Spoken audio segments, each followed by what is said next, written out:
કોંગ્રેસમાં ઘર વાપસી કરવાનું આમંત્રણ। જી હા, બનાસકાંઠાના લાખણીના લાલપુરમાં સાંસદ ગેનીબેન ઠાકોરે આમંત્રણ પાઠવ્યું। કોંગ્રેસ છોડી ગયેલા પૂર્વ કાર્યકરોને ઘર વાપસી કરવા માટે ગેનીબેન ઠાકોરે આમંત્રણ આપ્યું છે। ભાજપના લાખણીના તાલુકા પંચાયતના પૂર્વ પ્રમુખ મહેશ દવેને આમંત્રણ।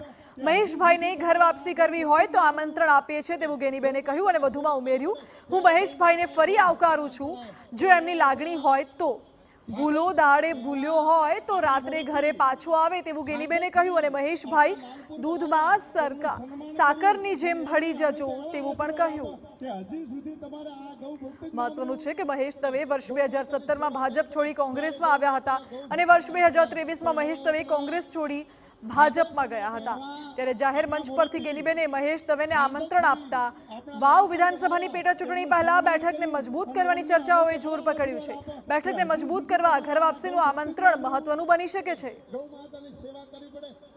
મહેશભાઈ પણ ગૌ ભક્ત છે તો એમને ઘર વાપસી કરવી હોય તો અમે આ કોંગ્રેસના આગેવાનો એમને આમંત્રણ આપીએ છીએ અને જે દિવસે હું મામેરાની માતર ખવડાવવા આવું એ દિવસે મહેશભાઈની ઘર વાપસી થાય એવી હું અપેક્ષા સાથે મહેશભાઈને ફરી આવકારું છું।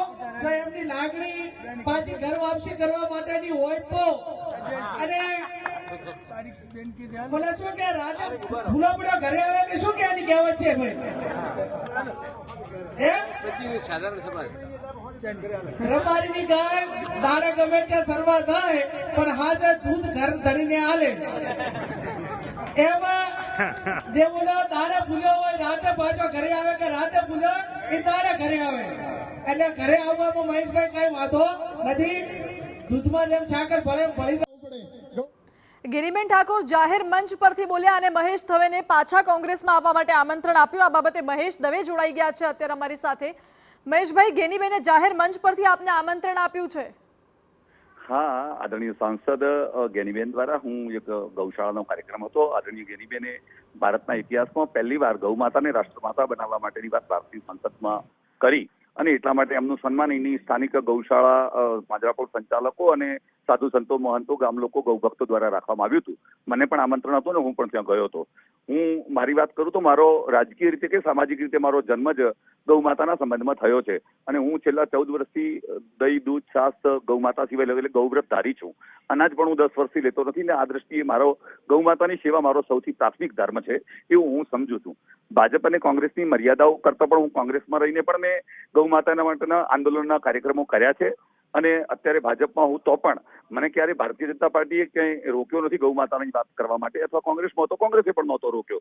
આ રીતે એમણે જો કે આ રાજકીય મંચ ન હતો છતાં ત્યાંના સ્થાનિક તાલુકાના પ્રમુખ જયેશભાઈ કરમટાએ ગેનીબેનને આ વાત તેમના પ્રવચન દરમિયાન કીધી કે અમને મહેશભાઈને આમંત્રણ આપો અને ગેનીબેને પણ જાહેર મંચ ઉપરથી એ વાત મને મેં કહ્યું કે તમારી વાતને હું માથા ઉપર ચડાવું છું। તમે આવી વાત આપે કરી, મોટા દિલથી વાત કરી છે, મને પાછું લેવા માટેની, પરંતુ હાલના તબક્કે આવી કોઈ વાત રાજકીય મંચ નથી ને રાજકીય મંચ સિવાય આપણે ગૌ માતાનો વિષય છે, ગૌ માતાના સંબંધિત વાત આપણે થાય તો વધારે સારું એવો મારો અભિપ્રાય હતો ને એટલા માટે બે વાત પણ ત્યાં આગળ કરી છે।